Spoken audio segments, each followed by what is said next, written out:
ஜெபம் செய்வோம்.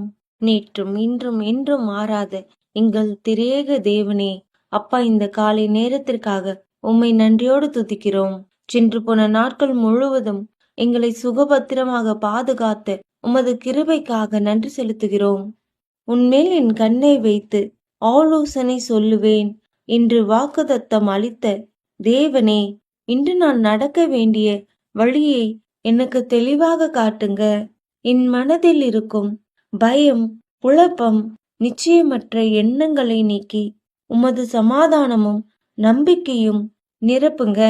நான் எடுக்கும் ஒவ்வொரு முடிவிலும் உமது ஆலோசனை முதன்மையாக இருக்கட்டும்.